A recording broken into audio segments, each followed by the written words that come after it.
اللهم ارزقنا تلاوة القرآن آناء الليل وآناء النهار۔ اس مختصر دعا کے بعد عرض یہ ہے، رمضان المبارک قرآن کا مہینہ ہے۔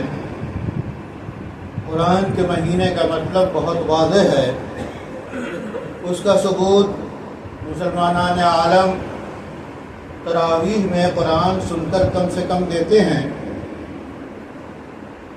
تلاوت قرآن ایک اہم عبادت ہے۔ تلاوت خاص طور پہ نماز میں ہو، سب سے اہم ترین موقع ہے یہ تلاوت کا، کہ نماز میں تلاوت کی جائے۔ تلاوت کہتے ہیں قرآن پڑھنے کو۔ قرآن کیسے پڑھیں خود اللہ نے بتا دیا، وَرَتِّلِ الْقُرْآنَ تَرْتِيلًا۔ شیخ الہند علیہ الرحمہ نے ترجمہ کیا ہے، اور ٹھہر ٹھہر کر قرآن پڑھو، جس کا مطلب لغویین لکھتے ہیں کہ ہر لفظ کو صحیح طور پہ ادا کیا جائے، تجوید کے مطابق، جس طرح عربیت کے قاعدے کے مطابق قرآن کی تلاوت کی جائے۔ قرآن کی تلاوت پہ جو اجر و ثواب ہے وہ بہت زیادہ ہے۔ ایک حرف پہ 10 نیکیاں ملتی ہیں، اور آپ صلی اللہ علیہ وسلم نے فرمایا کہ الف لام میم کو میں ایک حرف نہیں کہتا، بلکہ الف لام میم میں الف ایک حرف ہے، لام دوسرا حرف ہے، میم تیسرا حرف ہے۔ اس طرح الف لام میم تلاوت کرنے پہ کم سے کم 30 نیکیاں ملتی ہیں۔ رمضان میں اس کا بھاؤ اور بڑھ جاتا ہے۔ قرآن کی تلاوت کرتے وقت بہت سے آداب ہیں، ان میں سے ایک ادب یہ بھی ہے کہ قرآن ایک ہے پڑھنا اور ایک ہے تلاوت کرنا، ایک ہے مطالعہ کرنا۔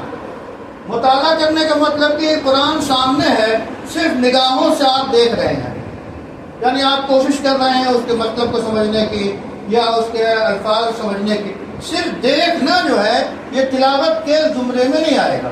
تلاوت اسی وقت ہوگی جب آپ زبان سے ادا کریں گے حروف کو، اس کے ساتھ ساتھ اتنی آواز ہونی چاہیے کہ خود آپ سن سکیں۔ بالکل بہت سے ہمارے احباب ایسا کرتے ہیں کہ قرآن اس طرح لے کے بیٹھ جاتے ہیں اور پھر دیکھتے رہتے ہیں۔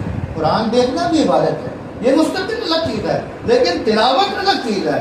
ایک ایک حرف کو آپ زبان سے ادا کریں اور خود سنیں تو یہ مکمل تلاوت ہے۔ تو رمضان میں زیادہ سے زیادہ تلاوت کرنے کی کوشش کرنی چاہیے۔ یہ رمضان قرآن کا مہینہ ہے۔ ایک بات اور ہے، کبھی کبھی ایسا ہوتا ہے کہ جماعت کھڑی ہونے میں چند منٹ باقی ہیں تو بہت تیزی کے ساتھ پڑھنے لگتے ہیں، تلاوت کرنے لگتے ہیں۔ ایسی تیزی کی حروف کٹ جائے صحیح نہیں ہے۔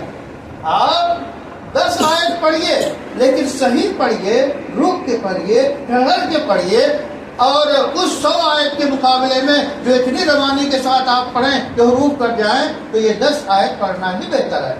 اس لیے قرآن کی تلاوت انتہائی خشوع کے ساتھ اس طرح پڑھیں، قرآن کی تلاوت کریں جیسا کہ قرآن اتارنے والا اللہ تعالیٰ جو صاحب کلام ہے، یقیناً وہ سن رہے ہیں، ہم ان کو سنا رہے ہیں، وہ دیکھ رہے ہیں۔ اس طرح کسی کا خط، کسی کی کتاب اس مصنف کے سامنے اگر پڑھی جا رہی ہو تو کتنے اہتمام سے پڑھی جاتی ہے۔ تو اسی طرح آپ اللہ کے سامنے پڑھ رہے ہیں، اللہ کے لیے پڑھ رہے ہیں، اللہ کے واسطے پڑھ رہے ہیں، اللہ سن رہے ہیں، تو پوری توجہ کے ساتھ تلاوت کی جائے۔ تلاوت سے وہ قرب حاصل ہوتا ہے اللہ کا کہ اور کسی طریقے سے نہیں حاصل ہو سکتا۔